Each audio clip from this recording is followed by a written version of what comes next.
moi c'est simple parce que je suis ce qu'on appelle une monomaniaque en thème de recherche. Je travaille depuis mon DEA, ce qui est aujourd'hui un master recherche, sur la publicité, donc on va dire que c'est mon thème principal, sur le discours publicitaire, sa définition socio-sémiotique. Et par ailleurs, je suis aujourd'hui spécialiste des marques et notamment des transformations des prises de parole de marques, surtout celles qui sont liées au web. Ma thèse était en sciences du langage, j'étais à la fois sociolinguiste et lexicographe. Donc ma thèse a pour un titre tout à fait sexy, donc apport de la publicité à la langue quotidienne des habitants de Paris et de la région parisienne de plus de 15 ans. Donc c'était une étude en fait très détaillée, déjà en amont une réflexion sur comment prouver qu'une expression ou qu'un mot est entré dans la langue française, ne serait-ce qu'à titre transitoire comme une expression. En fait, c'est pas si simple que ça de démontrer ça, puisque je voulais travailler sur le discours parlé et pas sur des corpus écrits qui en général sont très en retard ou voire caricaturaux. Donc j'ai interrogé plus de 100 personnes. Je passais 2 à 4 heures avec chaque personne pour les entretiens.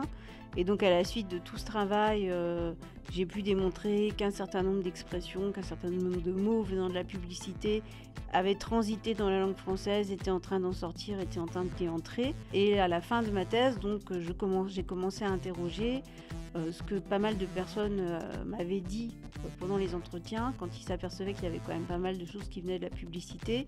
Ils me disaient « Ah, mais la pub, c'est affreux, ça tue la langue française, etc. » Et donc à partir de ce moment-là, j'ai commencé à m'intéresser à ce qu'on appelle les imaginaires linguistiques et puis les imaginaires sociaux liés à la publicité. Et notamment en France, l'imaginaire social assez négatif qui, on va dire, est en général perçu comme celui qu'il faut avoir, l'idée qu'il faut avoir sur la publicité quand on en parle. C'est-à-dire que les gens vont rarement vous dire qu'ils adorent la publicité, parfois vous dire du bout des lèvres qu'ils supportent la publicité, mais beaucoup plus volontiers vous dire qu'ils détestent la publicité. La linguistique, c'est mes premières amours, c'est le doctorat. Bien sûr, je continue, je suis assez éclectique dans mes lectures, je lis beaucoup de choses en histoire, en sociaux. Déjà, on doit l'être quand on est chercheur dans notre domaine. C'est vrai que je continue beaucoup à lire des ouvrages de sciences du langage pour moi. Je publie parfois avec des collègues en sciences du langage. Récemment, j'ai publié dans un ouvrage sur la présupposition. Et donc je continue de lire et d'être invitée régulièrement dans des colloques ou à écrire avec des collègues linguistes, mais je ne suis définitivement plus une linguiste depuis très longtemps. Mon objet, la publicité. C'est-à-dire qu'un jour, je ne sais pas pourquoi, à la fin de ce qui serait un Master 1 aujourd'hui, donc une maîtrise à l'époque, j'ai eu cette idée, j'ai remarqué que voilà, des mots venant de la publicité me semblaient utilisés par les gens dans la vie quotidienne. Et c'est devenu une obsession.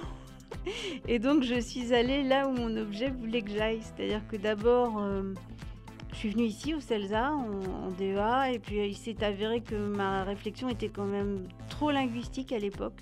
J'avais besoin de faire la démonstration linguistique qu'il y avait cette entrée dans la langue pour me sentir autorisée à parler plus largement, on va dire communicationnellement. Donc je suis allée en sciences du langage pour faire mon doctorat. Et ensuite, le fait de revenir au CELSA, mais cette fois-ci en tant que chercheur en sciences de l'information et de la communication, m'a permis là, du coup, d'étendre complètement le champ de mes recherches sur tous les aspects communicationnels liés au discours marchand. J'ai toujours du temps parce que je décide d'en avoir. Déjà, parce que si je ne fais pas de recherche, il me manque quelque chose d'essentiel dans la vie. Et la direction de l'école, je ne peux pas la concevoir sans être chercheuse en même temps. Pour moi, c'est mon oxygène.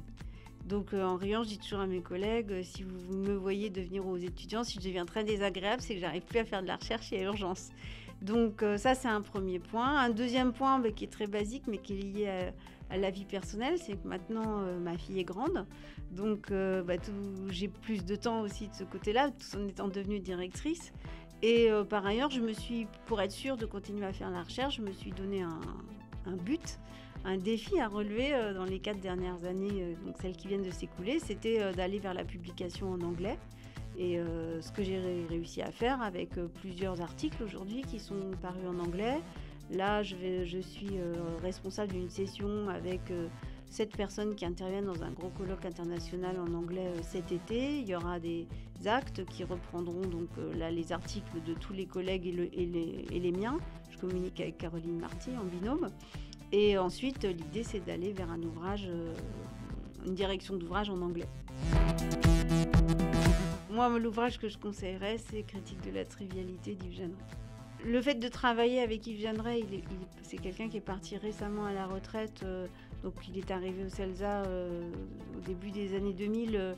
Je peux dire que pour moi, dans ma pratique de chercheur, ça a été considérable puisque j'étais quelqu'un qui travaillait plutôt seul en recherche. Il m'a appris à travailler en collectif de recherche. J'ai grâce à lui découvert des concepts de cycle qui sont aujourd'hui pour moi essentiels, comme la notion de médiation par exemple, que je connaissais mais que je pratiquais peu, à laquelle j'ai dû me mettre parce qu'il m'avait fait entrer dans un programme de recherche. Il fallait absolument que je maîtrise cette notion-là. Et ensuite sont sorties les médiations marchandes, le travail sur la marque en tant que médiation et processus médiationnel, ce qui fait que je lui dois énormément. Ça a aussi été mon garant d'habilitation à diriger des recherches. Et puis par ailleurs, j'ai eu le bonheur d'être lectrice de cet ouvrage. Et donc l'avoir vu en work in progress, ça a aussi été quelque chose, une sorte d'aventure intellectuelle qui était en plus de le fait de pouvoir le lire une fois terminé. Merci Fastcam.